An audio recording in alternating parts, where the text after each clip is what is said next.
subscription mo, wag mong kunin kung saan platform. Ma-scam ka pa dyan eh. Yung nag-o-offer ng platform, kala nyo hindi scam. Ako alam ko yan.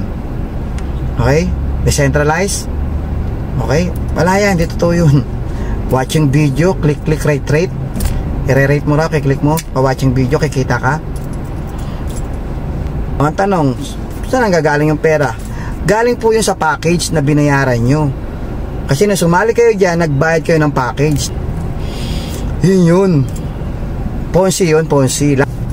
Wala, ibig sabihin, yung income nyo, doon din kinukuha. Naintindihan nyo? Walang mga content creator o kung anumang kumpanya yung may-ari ng video na yan na lalapit kayo para i-promote. Promote nyo yung video ko. Promote nyo yung advertisement ko. Hindi totoo yun. Decentralized, Web3, Metaverse. Hindi mo kailangan yan. Asan ang Web3, Metaverse sa video? Paano naging Metaverse yun? Yung video, kiniklik mo yung video. Okay? Kung ano man yan, nililigaw-ligaw lang kayo yan, guys. Trust me. Hindi na umabilang sa kamay ko tsaka paa ang nasalihan ko. Decentralized pa nga eh. Hindi sasabog yan. Kung leader ka, hindi sasabog yan.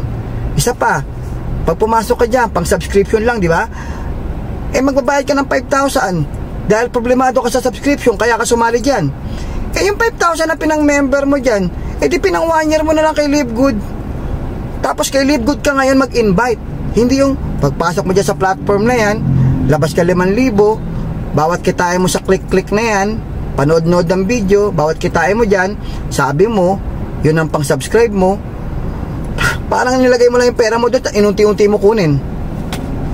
Tapos para kumita ka, di mag-invite ka. Para meron ka 6% doon sa mga komisyon nila at meron kang 10% direct referral.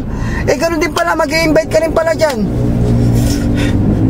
Eh di kay Livegood ka na nag-invite, may 1.4 ka pa kada isang tao, 2.8 lang ang membership, may 1.4 ka pa, mas malaki pa kita. Hanggang ilang level pa yan. Second level mo 10%, pag silver ka pa hanggang 4th level ka pa. Nakuha nyo? Madidi-focus ka pa dyan. Di-focus ka pa dyan, maniwala ka sa akin. Okay? So guys, ang dami ko na sinalihan ganyan. Ponzi yan. Fly by night po yan. Gawang Cavite lang ho ang karamihan dyan. Gawang India, yung iba gawang India eh.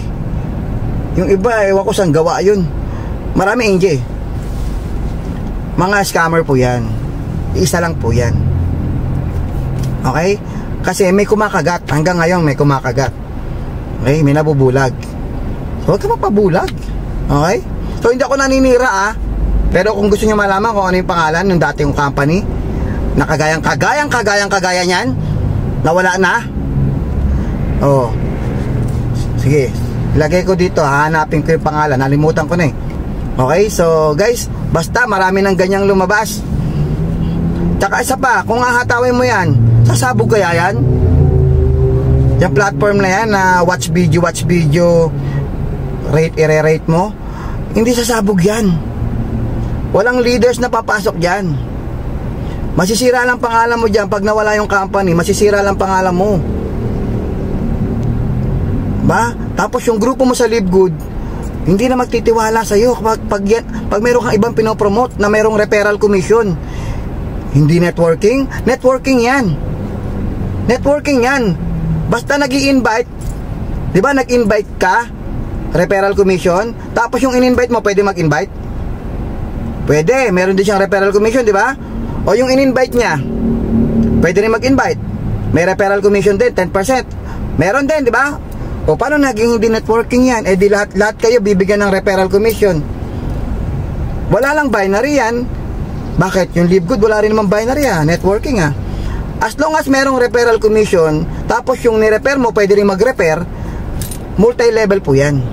Kaya nga maraming level eh. Multi-level marketing po yan, or also known as networking.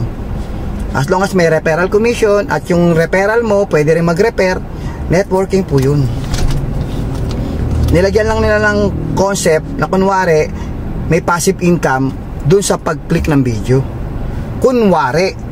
Pero yung mga may-ari ng video dun sa loob ng website na yan, Kung sino man yung mga content creator at may-ari ng video na yan o product man yan na video, walang kinalaman yan dyan sa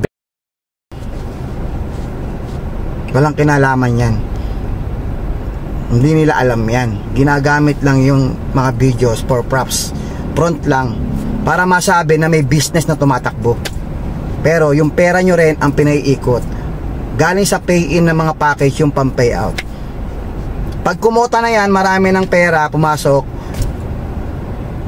Pag malaki na, kota na, meron siyang certain amount na kailangan makuha nila bago sila mag-shutdown. Guys, walang nag-i-exist na ganyan. Yan lang, kasi bago. Pag nawala yan, bago na naman pangalan. Iba na naman. Maaaring hindi na-click ng video, baka iba na naman. Gagawa na naman ng sistema. Dati no, sapatos pa nga, digital shoes, lalakad ka araw-araw, kumikita ka. Pero ang pay-in mo, halos 5,000, 10,000, paiba-iba pa ng package. Guys, galing nga po ako dyan. Kung hindi ako galing dyan, hindi ako magsasalita. Okay? Mag-focus ka na lang kay Live Good. Masisira pa ang grupo mo, kakapatol sa ganyan. Tapos ima-market nyo, puro taga Live Good. O dito, maganda rito.